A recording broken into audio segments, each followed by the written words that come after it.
Hey guys, happy Friday. Happy Flex Friday. Let me see it. Pow, pow, pow. I hope you guys are having a great day and have had a great week. And here we go, another weekend. I can see things starting to happen, and so I want to address them. And I'm going to address them out and forward and to the point, because that's how I am. And that's how I was spoken to, and that really made a shift for me. So I know that there are people that are doing your own thing, that are following your own plans, that are deciding to do your own workouts, your own whatever, your own meal plans even, and that's cool. All I'm saying is don't come into the group and say that you're not happy with your results, because the plan is meant to give you results when you follow the plan, the program. So anything that you want to switch up, that you want to change up, that you want to do or not do is totally awesome. That's 100% up to you. But please don't say that you're not getting the results you want when you're not following what's laid out. And I mean that with my biggest heart, because I know that when I did things before, I would change them, I would add them, I would switch them around, I would do other things. And then I would say that it wasn't working when I was following what was laid out for me 60% of the way, 70% of the way, even 85% of the way. Because that 15% I was switching and flipping and trying to make feel good for me was what was throwing me back for absolute greatness in terms of results. So the program is set out, and those that get the maximum results literally follow the roadmap. So what I want to address on that is a couple of things. I think what happens, and I know what happens, is we're looking for maintenance before we're anywhere near maintenance. We're wondering, how is this going to be something that I can do long term? How am I ever going to eat chicken forever? How am I ever going to not have bread, butter, cheesecake, pasta? How am I ever going to live like this? And the truth of the matter is, you can't think about eating until you get to where you want to be comfort-wise in terms of your shell. And it's not a number and it's not a size. I will repeat that constantly. It's not a number and it's not a size.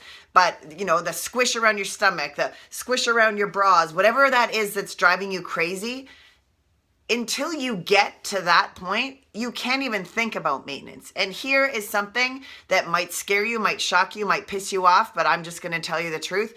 You have to keep doing what you did to get to that goal you're looking for 6 to 9 months while your body readjusts and resets that thermostat that is now your normal body. So if you're ready to cut it, throw it in the towel and say, oh my God, 6 more months of this, forget it. Well, then I feel bad for you. I'm sorry for you. But I want you to know that what you're doing right now is for your mind more than anything, for your health more than anything. For your vanity, awesome. I love dressing up. I love going into my closet and feeling good in 99% of the things I wear, except maybe the super skin tight dresses that I wear around my show day. But I love that. And that doesn't come without me still working out, without me still watching what I eat. I want everyone to know, every time Mike and I travel and go anywhere, we always split our food. We always split an entree. Always, always, always. Why? Because portions are huge and too much for one person to eat. And I don't want to go into that point where I need to eat more and eat more and eat more, and I want to eat more and eat more. I share a meal. I share an appetizer. I eat 2 small appetizers, and they're not the breaded, deep fried appetizers. So you have to get into a mindset shift for yourself, for your lifestyle, and what is it that you're looking to achieve. So if you're changing up the meal plan to make it feel better for you, awesome. But don't get pissed off if the results don't come for you, because you don't know what's in that food. I'll tell you, 0% low carb, low calorie are probably some of the hardest things you're going to put in your body. If you're looking at calories and filling your day with low calorie items and think you're on point, you're probably not. I challenge you to look at the carbohydrates in low calorie things. They're high. So for me, and for those that have had amazing success in these programs, they've just simply surrendered to the process and followed the plan. So if you're going to have some wine, I know you Americans, Thanksgiving's coming up, have some wine. But don't have 4 bottles. Drink that white Sauvignon Blanc that I talk about. Don't drink a lot of it. And don't go to town on the cheesecake and the pie and the whipped cream after or at the same time. Or do, but celebrate that and know that it's going to take you 1 to 2 weeks of clean eating and workouts to work off that one day. Remember that. It's not eat a pumpkin pie, eat some mashed potatoes, have some gravy, and my workout tomorrow will make up for that. No.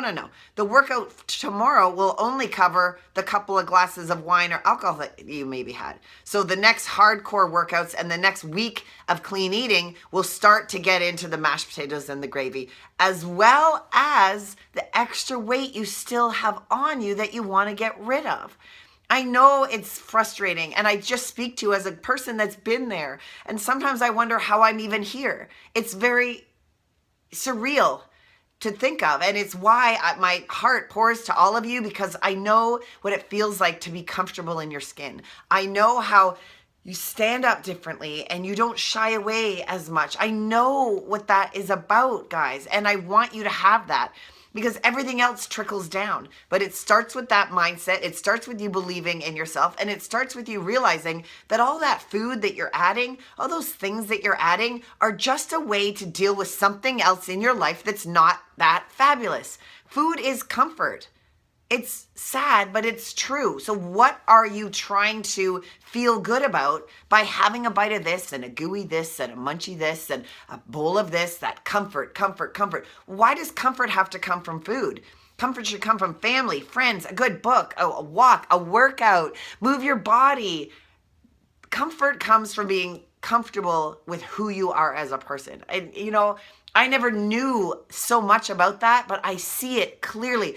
Everyone that starts succeeding in anything that they are ever doing is doing it because they're finally happy and ready to do this for themselves, not for anybody else.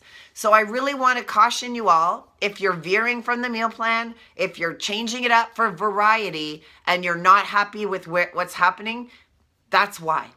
This meal plan is not just put together to make you suffer. In fact, if I really had my way, I'd have half of the stuff out of that meal plan and you guys would get killer results instantly. But I also know people will give up after a day or two, and I don't want that happening. So I give you freedom. To me, that's variety. You guys are eating way more variety than I ever eat, ever, because I don't even care about it anymore. I just eat the same thing all the time because it's easy. I don't want to think. And my body lives with it. My body's happy with it. Food is not my happiness. I eat for fuel and I move on and I find my happiness. So on that, I want you guys to have a wonderful, sparkly weekend. Keep in the group. I love the questions. I love the openness that you guys are having, because this is not easy. There's 170 or so people, I think, in the group, and there's like 20 that are active. And it's sad, but that's the way of the world. Don't you be one that stops. Don't you be one that quits because you're not getting results fast enough. Don't you be one that adds and adds and adds to get back to happy when none of that is what gave you happy. So that's my CE therapy session. I hope you guys have a great weekend, and I love you all.